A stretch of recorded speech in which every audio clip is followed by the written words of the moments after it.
నమస్కారం. సుఖీభవకు స్వాగతం.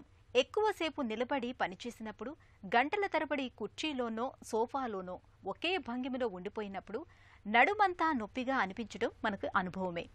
కొద్దిపాటి విశ్రాంతి తీసుకుంటే ఈ నడువు నొప్పి చాలా వరకు తగ్గిపోతుంది. కానీ చాలినంత విశ్రాంతి తీసుకున్నా నడువు నొప్పి తగ్గకపోతే, పడుకున్నా పక్క మీద ఉన్న నొప్పి ఒకటే వేధిస్తూ ఉంటే అది ఖచ్చితంగా అనుమానిత సంకేతమే.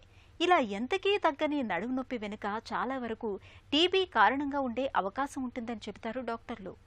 వెన్నెముకను చెదపురుగులా తినేస్తూ చివరికి ప్రాణాంతకంగా పరిణమించే వెన్నులో టీబీకి కారణాలు, పరిష్కార మార్గాల గురించి ఇప్పుడు తెలుసుకుందాం. టీబీ అనగానే ఖల్ ఖల్మని అదే పనిగా దగ్గుతూ ఎండిపోయి శుష్కించిన దేహాలు మన కళ్ల ముందు మెదల్తాయి. అలాగే టీబీ అనగానే అది కేవలం ఊపిరితిత్తులకే వస్తుందని బలంగా నమ్ముతారు మనలో చాలామంది. నిజానికి టీబీ అనేది కేవలం ఊపిరితిత్తులకే కాదు, మన శరీరంలోని ఏ అవయవానికైనా సోకే అవకాశం ఉంది. ఇవాళ ఊపిరితిత్తుల టీబీతో పాటు ఎక్కువ మందిలో వెన్నెముకలోనూ టీబీ కనిపిస్తోంది. మన తెలుగు రాష్ట్రాల్లో ప్రతి 10 మందిలో 4 ఈ టీబీ క్రిమి ఉందని, ప్రతి ఏటా పెద్ద మొత్తంలోనే వెన్నెముక టీబీ కేసులు నమోదవుతున్నాయని అంటున్నారు డాక్టర్లు. దీంతో వచ్చిన పెద్ద చిక్కేమిటంటే, ఊపిరితిత్తుల టీబీలో మాదిరిగా దగ్గుండదు, పైకి ఎలాంటి లక్షణాలు కనిపించవు. దీంతో చాలామందిలో వెన్నెముక టీబీ ముదిరిపోతూ చివరకు ప్రాణాల మీదకొస్తోంది. టీబీ కామన్గా లంగ్స్గా వస్తుంది. చాలామంది లంగ్స్ మాత్రమే వస్తుంది అనుకుంటారు. కానీ టీబీ అనేది బాడీలో ఏ అవయవంకైనా రావచ్చు, ఎక్కడైనా రావచ్చు. అలాగే స్పైన్కి చాలా కామన్గా వస్తుంది. మన కంట్రీలో, మన ఏరియాలో, మన తెలుగు రాష్ట్రాల్లో కూడా ఈ వెన్నుకి టీబీ అనేది చాలా కామన్గా ఉంది. ఎస్పెషల్లీ ఈ కోవిడ్ తర్వాత కూడా మనకి వెన్నెముక టీబీ అనేది కొంచెం పెరిగింది. స్పైన్కి టీబీ అనేది మన కంట్రీలో ఎవరికైనా రావచ్చు. కానీ సాధారణంగా మనకి ఇమ్యూనిటీ తగ్గినప్పుడు, మనకేంటంటే చిన్నప్పుడు అందరికీ టీబీ ఇన్ఫెక్షన్ అనేది జరుగుతుంది. సో కానీ ఇవి డార్మెంట్గా ఉంటాయి. టీబీ బ్యాక్టీరియా అనేది మనలో డార్మెంట్గా ఉంటాయి, అంటే యాక్టివ్గా ఉండవు. ఎప్పుడైనా సరే మనకి రోగనిరోధక శక్తి తగ్గినప్పుడు, మన ఇమ్యూనిటీ తగ్గినప్పుడు, ఫర్ ఎగ్జాంపుల్ ఏమైనా క్రానిక్ ఇల్నెస్ వచ్చినప్పుడు కానీ, షుగర్ వచ్చినప్పుడు కానీ, క్యాన్సర్ వచ్చినప్పుడు కానీ, లేదా ఏమైనా స్టిరాయిడ్స్ ఎక్కువ తీసుకున్నప్పుడు కానీ, అంటే మన బాడీలో ఈ రోగనిరోధక శక్తి తగ్గినప్పుడు ఈ డార్మెంట్ బ్యాక్టీరియా అనేది యాక్టివ్ అయ్యి మనకి టీబీ స్పైన్ వచ్చే అవకాశం ఉంది.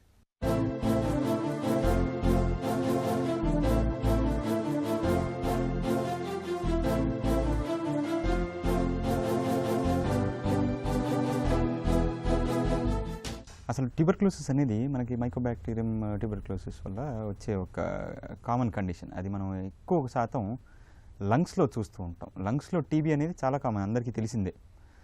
కానీ లంగ్ టీబీ కాకుండా వెన్నెముకలో కూడా టీబీ అనేది వస్తుందని చాలా తక్కువ మందికి తెలుస్తూ ఉంటుంది. దాన్ని స్పైనల్ ట్యూబర్క్లోసిస్ అంటూ ఉంటాం.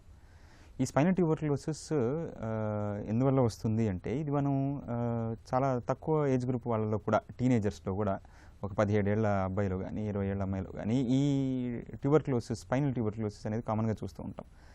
మన ఇండియన్స్లో ఎస్పెషల్లీ మనకి ఈ బ్యాక్టీరియా ఏదైతే ఉంటుందో, ట్యూబర్క్లోసిస్ బ్యాక్టీరియా ఏదైతే ఉంటుందో, అది లోపల డార్మెంట్గా ఉంటూ ఉంటుంది. అందరిలోనూ, నాలోను, మీలోను, అందరిలోనూ ఒక డార్మెంట్గా ఉంటూ ఉంటుంది. బట్ ఎప్పుడైతే మనకి ఇమ్యూనిటీ లోపల తగ్గుతుందో, ఇమ్యూనో కాంప్రమైజ్డ్ స్టేట్కి వెళ్తామో, అప్పుడు ఈ బ్యాక్టీరియా అంతా కూడా అగ్రివేట్ అయ్యి, యాక్టివేట్ అయ్యి మనకి ట్యూబర్క్లోసిస్, స్పైనల్ ట్యూబర్క్లోసిస్ని కాజ్ చేసే అవకాశం ఉంటూ ఉంటుంది. ఫస్ట్ థింగ్ ఏంటంటే, ఈ లంగ్కి వచ్చే ట్యూబర్క్లోసిస్ ఏదైతే ఉంటుందో అది కంటేజియస్. అదే స్పైనల్ ట్యూబర్క్లోసిస్ అనేది ఇట్స్ నాట్ కంటేజియస్ కాదండి. అది మనం మాట్లాడితేనో, దగ్గుతేనో, తుమ్మితేనో అది పక్కన వాళ్ళకి స్ప్రెడ్ అయ్యే అవకాశం అయితే దానివల్ల ఉండదు. మైక్రోబాక్టీరియం ట్యూబర్క్యులోసిస్ టీబీని తెచ్చిపెట్టే సూక్ష్మక్రిమి ఇదే. 1882 మార్చి 24న జర్మనీకి చెందిన రాబర్ట్ కాక్ అనే పరిశోధకుడు తొలిసారిగా దీన్ని గుర్తించిన తరువాతే టీబీ గురించి ప్రపంచానికి తెలిసింది. టీబీ క్రిములు మన చుట్టూ ఉన్న వాతావరణంలో, మనలో చాలామందిలోనూ ఉంటాయి. శ్వాస ద్వారా, తుంపర్ల ద్వారా ఒకరి నుంచి మరొకరికి ఇవి తేలిగ్గా చేరతాయి. మనలో ఇమ్యూనిటీ బలంగా ఉన్నంతవరకు ఇవి మనల్ని ఏమీ చేయలేవు. ఇమ్యూనిటీ బలహీనపడ్డప్పుడు మాత్రం టీబీని తెచ్చిపెడతాయి. పొగ, మద్యం అలవాటున్నప్పుడు మధుమేహులు, హెచ్ఐవి బాధితులు, బొగ్గుగని కార్మికులు, మురికివాడల్లో నివసించే వారికి గాలి సరిగ్గా ప్రసరించని ప్రాంతాల్లో జీవించేవారికి ఈ క్షయవ్యాధి అవకాశాలెక్కువ. అలాగే సరైన పోషకాహారం, నిద్రలోపించిన కారణంగా రోగనిరోధక శక్తి సన్నగిల్లే వారికి టీబీ ముప్పు పొంచి ఉంటుంది. టీబీ క్రిములు ముందుగా ఊపిరితిత్తులకు, అక్కడ్నుంచి రక్తంలోకి, ఆపై ఎముకలు, వెన్నులోకి చేరి అక్కడ టీబీని తెచ్చిపెడతాయి. దగ్గు అనేది లంగ్స్కి వచ్చిన టీబీకి మాత్రమే సిమ్టము. స్పైన్ టీబీకి సాధారణంగా బ్యాక్ పెయిన్, నడుము నొప్పి, వీపు నొప్పి, మెడ నొప్పి, అంటే అది ఎక్కడ వస్తే దాన్ని బట్టి. నడుములో టీబీ వస్తే నడుము నొప్పి, అలాగే మెడలో నొప్పి, మెడ టీబీ వస్తే మెడ నొప్పి, అలాగే. సో ముఖ్యంగా ఫస్ట్ సిమ్టము నొప్పి, నడుము నొప్పి కానీ ఏదైనా వెన్ను నొప్పి. రెండోది ఆ నొప్పి మామూలుగా వచ్చే బ్యాక్ పెయిన్కి దీనికి డిఫరెన్స్ ఏంటంటే, మామూలుగా వచ్చే బ్యాక్ పెయిన్ మనం రెస్ట్ తీసుకుంటే తగ్గుతుంది, అలాగే పడుకున్నప్పుడు కూడా నొప్పి ఉండదు. కానీ టీబీ ఉన్నప్పుడు వచ్చే నొప్పి అది రెస్ట్ పొజిషన్లో కూడా నొప్పి ఉంటుంది.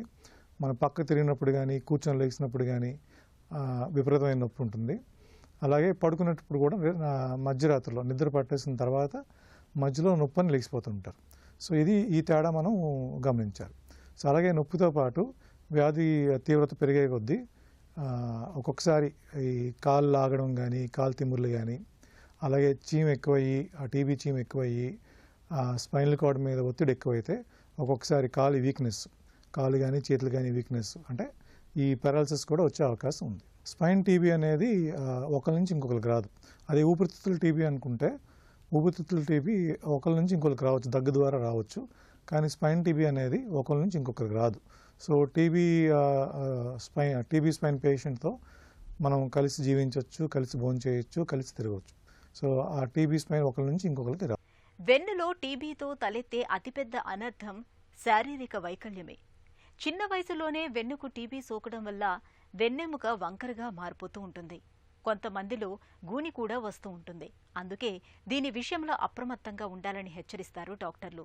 వెన్నులో టీబీకి చికిత్స ఆలస్యమైతే తలెత్తే అనర్థాలు ఎలా ఉంటాయో ఇప్పుడు తెలుసుకుందాం. వెన్నెముకకు టీబీ సోకినప్పుడు నడుము నొప్పి అనేది ప్రధాన లక్షణంగా ఉంటుంది. నడుము నొప్పితో పాటు వెన్నులోని నరాలపై ఒత్తిడి మూలంగా ఎప్పుడూ కాళ్ళు లాగుతున్నట్లుగా ఉంటాయి. రాత్రివేళ కాళ్ల నొప్పులు ఎక్కువగా ఉంటాయి. తరచూ జ్వరం వస్తుంటుంది. క్రమంగా బరువు తగ్గిపోతూ ఉంటారు. ఆకలి అంతగా ఉండదు. నడకలో కూడా తేడా కనిపిస్తూ ఉంటుంది. నొప్పి నడుం దగ్గర మొదలై క్రమంగా శరీరమంతా విస్తరిస్తూ ఉంటుంది. శరీరంలో టీబీ బ్యాక్టీరియా ఉన్నది లేనిది తెలుసుకోవటానికి ఇమ్యునోగ్లోబులిన్ పరీక్ష బాగా ఉపయోగపడుతుంది. ఒకవేళ బ్యాక్టీరియా ఉన్నట్లయితే ఎక్కడ ఇన్ఫెక్షన్ ఉన్నది తెలుసుకోవటానికి ఇతర పరీక్షలు చేయించుకోవాలి.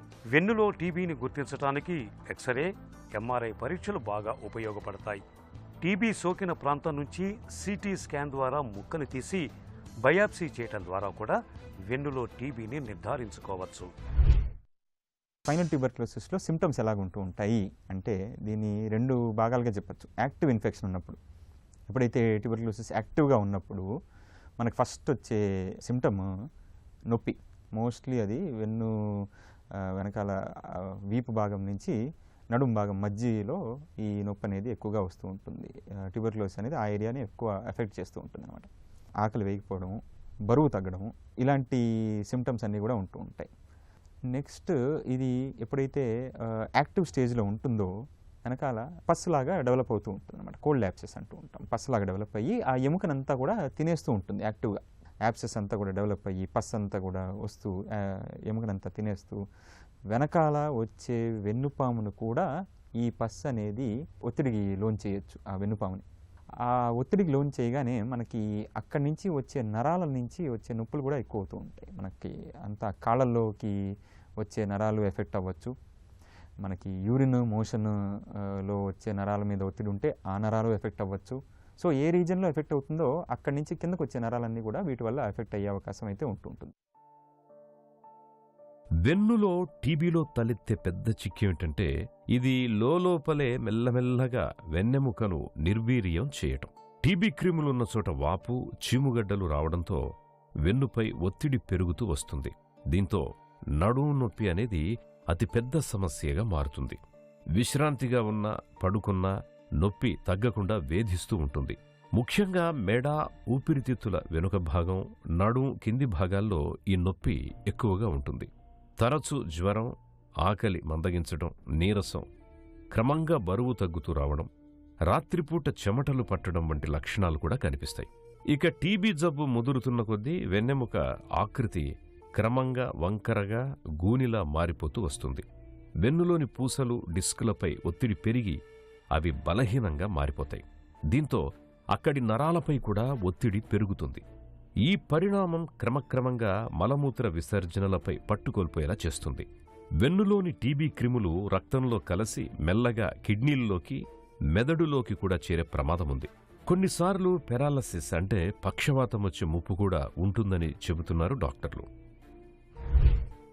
టీబీ స్పైన్ అనేది ప్రాణాంతకం కాదు, కానీ ట్రీట్మెంట్ తీసుకోకపోతే నొప్పి ఎక్కువ అవుతుంది. నొప్పి ఎక్కువయ్యి అంటే మన కదలికలన్నీ, నొప్పి వల్ల కదలికలన్నీ దెబ్బతింటాయి.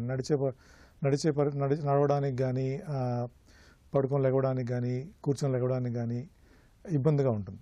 సో అలా ఇంకా నెగ్లెక్ట్ చేసినట్టయితే ఈ చీమ్ అనేది వెన్నులో ఉన్న దుమ్ములు తినేస్తుంది. వెన్నులో ఉన్న దుమ్ములు తినేయడం వల్ల మనకి ఈ గూని, ఈ కైఫోసిస్ అంటారు, ఇలా మనిషిలా ముందుకు వంగిపోయే ఛాన్స్ ఉంటుంది. అలాగే ఒక్కొక్కసారి చీమ్ ఇంకా ఎక్కువయ్యి స్పైనల్ కార్డ్ మీద ఒత్తిడి పెరిగినట్టయితే కనుక పారాలసిస్ కూడా వచ్చే ఛాన్స్ ఉంటుంది. సో నొప్పి, పారాలసిస్, అలాగే కాళ్ళు లాగడం, సయాటికా లాంటి నొప్పి రావచ్చు. అలాగే కొన్నిసార్లు గూని కూడా రావచ్చు. స్పైన్ టీబీకి పెద్దగా పరీక్షలు అవసరం ఉండదు. ఒకటి ఎక్స్రే, రెండోది ఎంఆర్ఐ. ఎక్స్రే, ఎంఆర్ఐలో చాలా వరకు తెలిసిపోతుంది. ఒక్కొక్కసారి బ్లడ్ టెస్టులు చేస్తాము. కానీ టీబీ అని కన్ఫర్మ్ చేసుకోవడానికి మనం ఆ స్పైన్ నుంచి చిన్న పీస్ తీసి దాన్ని టెస్టింగ్ పంపించాల్సి వస్తుంది, అంటే బయాప్సీ అంటారు. సో ఎక్స్రేస్, ఎంఆర్ఐ ద్వారా మనకి ఒక రఫ్ ఐడియా వస్తుంది ఇది ఇన్ఫెక్షన్లా ఉందని. అది ఆ ఇన్ఫెక్షన్ టీబీ అని కన్ఫర్మ్ చేసుకోవడానికి మాత్రం బయాప్సీ చేయాల్సిన అవసరం ఉంటుంది. సో ఒకసారి టీబీ అని కన్ఫర్మ్ అయిన తర్వాతే మన మామూలుగా వచ్చే ఊపిరితిత్తుల టీబీకి, స్పైన్ టీబీకి మందులు ఒకటే ఉంటాయి. కాకపోతే సాధారణంగా ఈ లంగ్స్ టీబీకి వీటికి 6 నెలలు ట్రీట్మెంట్ ఉంటుంది. కానీ స్పైన్ టీబీకి 9 months ఉంటుంది, 9 నెలలు వాడాల్సి వస్తుంది. 9 నెలల తర్వాత సాధారణంగా ఒకసారి మళ్ళీ స్కాన్ చేసుకొని ఆ ఇన్ఫెక్షన్ అంతా తగ్గినట్టయితే ట్రీట్మెంట్ని ముగించవచ్చు. లేదా ఇంకా ఇన్ఫెక్షన్ ఉందనుకోండి ఇంకొక 3 నెలలు. సో స్పైన్ టీబీకి ట్రీట్మెంట్ అనేది 9 నెలల నుంచి 12 నెలల వరకు ఉంటుంది.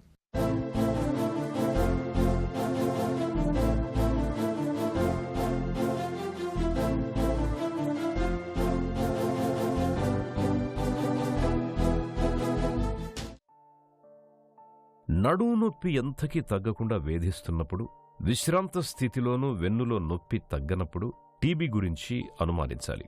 డాక్టర్ని సంప్రదించి తగిన పరీక్షలు చేయించుకోవాలి. సాధారణంగా ఎక్స్రే, రక్త పరీక్షల సాయంతో వెన్నులో టీబీ ఆనవాళ్లను చాలా వరకు పసిగట్టొచ్చు. మాంటెక్స్ అనే స్కిన్ టెస్ట్ సాయంతో టీబీ జబ్బు ఉనికిని కనుక్కోవచ్చు.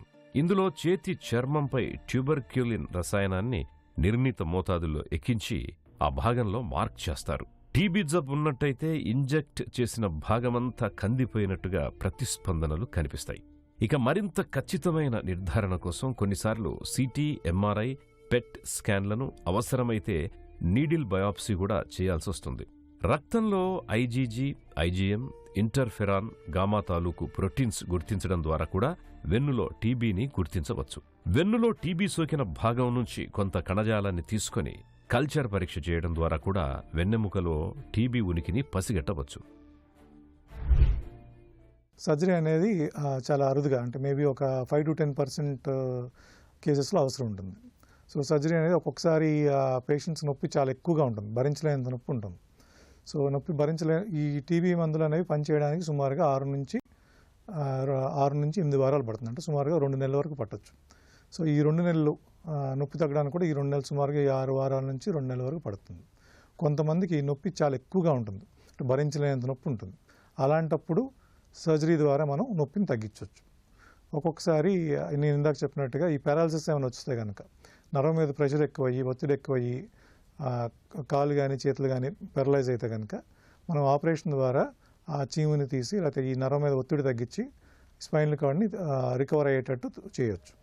సో ఇంకొకటి ఏంటంటే, ఈ గూని వచ్చినప్పుడు 2-3 దుమ్ములు బాగా పాడయ్యి అవి గూని వచ్చే సంకేతాలు ఏమైనా ఉంటే, గూని వచ్చే సైన్స్ ఏమైనా ఉంటే అప్పుడు కూడా మనం సర్జరీ చేసి ఈ గూనిని కరెక్ట్ చేయొచ్చు, లేదా ఇంకా రాబోయే గూని మనం ప్రివెంట్ చేయొచ్చు. సో సో బేసిక్గా 3 ఇండికేషన్స్. ఒకటి విపరీతమైన నొప్పి, రెండోది పారాలిసిస్, మూడోది ఈ గూని కైఫోసిస్. ఒక్కొక్కసారి టీబీ మందులు తీసుకున్నా కూడా కొంతమంది రెస్పాండ్ అవ్వరు, అది చాలా అరుదుగా జరుగుతుంది. అలాంటి వాళ్ళకు కూడా సర్జరీ చేయాల్సిన అవసరం ఉంటుంది. టీబీ స్పైన్ అనేది మందులతో క్యూర్ అవుతుంది. సో ఈ మందులు నేను చెప్పినట్టుగా 9 నెలలు మినిమం 9 నెలలు వాడాల్సి వస్తుంది. ఈ మందుల యొక్క ఎఫెక్ట్ కనిపించడానికి దగ్గర 6 వారాల నుంచి 8 వారాలు పడుతుంది. సో స్టార్టింగ్ చాలామంది మందులు వేసుకొని 2 వారాలు అయింది, నాకు ఇంకా రిలీఫ్ లేదు, మందులు పనిచేయట్లేదేమో అని చాలామంది ఆపేస్తూ ఉంటారు. ఇది చాలా తప్పు. సో మనం ఫస్ట్ ఒక 2 months వరకు వెయిట్ చేయాలి. వెయిట్ చేసి మందులు పూర్తిగా వాడాలి. చాలామంది 3-4 నెలలు వాడిన తర్వాత నొప్పి తగ్గిపోయింది అని చెప్పి మందులు మానేస్తుంటారు. ఇది కూడా చాలా తప్పు. నొప్పి తగ్గిపోయినా కూడా ఈ 9 నెలల కోర్స్ అనేది ఖచ్చితంగా కంప్లీట్ చేయాలి. సో ఒకసారి కంప్లీట్ చేసిన తర్వాత యూజువల్గా టీబీ అనేది పూర్తిగా హీల్ అవుతుంది. టీబీ జబ్బుకి చికిత్స ఆలస్యం అవుతున్న కొద్దీ అది వెన్నెముకను చెదపురుగులా తినేస్తుంది. కాబట్టి టీబీకి సత్వరమే వైద్యం తీసుకోవటం చాలా కీలకం. టీబీని నయం చేయడానికి ఆధునిక వైద్యంలో ఇవాళ చక్కటి మందులు అందుబాటులో ఉన్నాయి. వెన్నులో టీబీకి మందులు, చికిత్సా మార్గాల గురించి ఇప్పుడు తెలుసుకుందాం. టీబీ జబ్బుకు ఇవాళ ఆధునిక వైద్యంలో సమర్థవంతమైన చక్కని మందులు అందుబాటులో ఉన్నాయి. అయితే టీబీ కారక మైకోబాక్టీరియం ట్యూబర్క్యులోసిస్ మహా మొండిది. పైగా చాలా నెమ్మదిగా పెరుగుతుంది. మందులను తట్టుకొని కూడా జీవించే గుణం చాలా ఎక్కువ. కాబట్టి దీనికి 9 నెలల పాటు మధ్యలో మానకుండా మందులు వాడాలి. టీబీ క్రిమిలో 3 రకాలున్నాయి. కొన్ని అతివేగంగా, మరికొన్ని మధ్యస్థంగా, ఇంకొన్ని నెమ్మదిగా వృద్ధి చెందుతుంటాయి. ఒక్కో మందు ఒక్కో రకం మీద పనిచేస్తుంది. ఏకకాలంలో ఈ 3ంటిని ఎదుర్కోవాలి అంటే వేగంగా పెరిగే క్రిమిపై ఎన్హెచ్, మధ్యస్థంగా పెరిగే క్రిమిపై రిఫాంపిసిన్, నెమ్మదిగా పెరిగే వాటిపైన పైరిజినమైడ్, ఇలా ఒకేసారి 3 మందులు కలిపి వాడితేనే టీబీపై గెలుపు సాధ్యమవుతుంది. అయితే టీబీ మూలంగా వెన్ను బాగా దెబ్బతిన్నప్పుడు దాన్ని మరమ్మతు చేయడానికి సర్జరీలు కూడా చేయాల్సిన అవసరం ఉంటుంది. మధ్యలో మందులు మానేస్తే కనుక ఒకటి డ్రగ్ రెసిస్టెన్స్ వస్తుంది. అంటే ఈ బ్యాక్టీరియా మనం రొటీన్గా వాడే మందులకి రెస్పాండ్ అవ్వవు. సో డ్రగ్ రెసిస్టెన్స్ అనేది చాలా పెద్ద సమస్య. సో అలాగే మళ్ళీ మందులు మధ్యలో మానేస్తే, సో అప్పటికి అంటే ఈ సపోజ్ చాలామంది ఏం చేస్తారంటే ఒకరోజు మెడిసిన్ మర్చిపోయి నెక్స్ట్ రోజు వాళ్ళకి బాగానే ఉంటుంది. సో ఒకరోజు మందులు మానేస్తే ఇంకా బాగానే ఉంది, ఏం అవ్వట్లేదు అనుకుని ఇంకో 2-3 రోజులు మానేస్తారు. అప్పుడు కూడా బాగానే ఉంటుంది. సో అందుకని బాగానే ఉంది కదా అని చెప్పి చాలామంది మందులు మానేస్తారు. సో ఇలాంటి వాళ్ళకి ఏమవుతుందంటే మేబీ కొన్ని వారాల తర్వాత కానీ కొన్ని నెలల తర్వాత కానీ మళ్ళీ ఈ టీబీ అనేది రికరెన్స్ వస్తుంది. సో ఆ రికరెన్స్ వచ్చినప్పుడు ఇంకా కొంచెం తీవ్రంగా ఉంటుంది. సో ఈ ఇన్కంప్లీట్ ట్రీట్మెంట్ అనేది ప్రమాదకరం. ఒకటి డ్రగ్ రెసిస్టెన్స్ వస్తుంది, రెండోది పేషెంట్ రికరెన్స్ కూడా వస్తుంది. అది కంప్లీట్గా హీల్ అయితే కనుక లైఫ్ స్టైల్లో ఏమీ మార్పులు చేసుకోవాల్సిన అవసరం ఉండదు. కాకపోతే టీబీ హీల్ అయినప్పుడు ఆ 2 దుమ్ములు ఫ్యూజ్ అయిపోతాయి, అంటే కలిసిపోతాయి. సో దానివల్ల నడుములో కొంత మూమెంట్ తగ్గొచ్చు, కొంత కదలిక తగ్గొచ్చు. అంతే తప్ప మేజర్గా లైఫ్ స్టైల్లో మార్పులు చేసుకోవాల్సిన అవసరం ఉండదు. ఇదివరకు ఏమేమి పనులు చేసుకునేవారో ఒకసారి అది హీలింగ్ అయిన తర్వాత ఆ పనులన్నీ తిరిగి చేసుకోవడానికి అవకాశం ఉంటుంది. వెన్నులో టీబీని నయం చేయడానికి మందులతో పాటు కొన్నిసార్లు సర్జరీలు కూడా చేయాల్సి వస్తుంది. ముఖ్యంగా టీబీ మూలంగా వెన్నెముక బాగా దెబ్బతిన్నప్పుడు డిబ్రేయిడ్మెంట్ పద్ధతిలో పాడైన కణజాలాన్ని తొలగిస్తారు. అలాగే చీముగడ్డల్ని డ్రైన్ చేస్తారు. దెబ్బతిన్న ఎముకలు, డిస్కుల్ని అవసరమైతే తొలగించడం, లేదంటే వాటికి ప్లేట్స్ని, రాడ్స్ని అమర్చడం ద్వారా వెన్నెముక ఆకృతిని సరిచేస్తుంటారు. కొన్నిసార్లు ఫ్యూజన్ పద్ధతిలో వెన్నులోని 2 పూసల మధ్య ఖాళీ లేకుండా ఒకదానికి మరొకటి కలిపేస్తారు. ఇలా చేయడం వల్ల వెన్నులో కదలికలు తగ్గి నొప్పి తలెత్తకుండా ఉంటుంది. ఇక టీబీని నివారించుకోవడం అనేది మన చేతుల్లోనే ఉంది. టీబీ సోకిన వ్యక్తులకు దూరంగా ఉండడం, తరచూ టీబీ నిర్ధారిత పరీక్షల్ని చేయించుకోవడం, అనుమానిత లక్షణాలు కనిపిస్తున్నప్పుడు ఆలస్యం చేయకుండా వెంటనే వైద్యం తీసుకోవడం టీబీ జబ్బుని దూరంగా ఉంచే తారక మంత్రాలు. యాక్టివ్ స్టేట్లో ఉన్నప్పుడు మాత్రం ఎప్పుడైతే పస్ యాక్టివ్గా వస్తుంది, అక్కడ ఉన్న బోన్స్ని కూడా తింటుంది, కొంచెం వెన్నుపా మీద కూడా ఒత్తిడి ఉంది అనుకున్నప్పుడు డెఫినెట్గా వెళ్ళి దాన్ని సర్జికల్గానే ఆ యాబ్సెస్ని అంతా క్లియర్ చేయాలి, ఆ పస్ని అంతా క్లియర్ చేయాలి.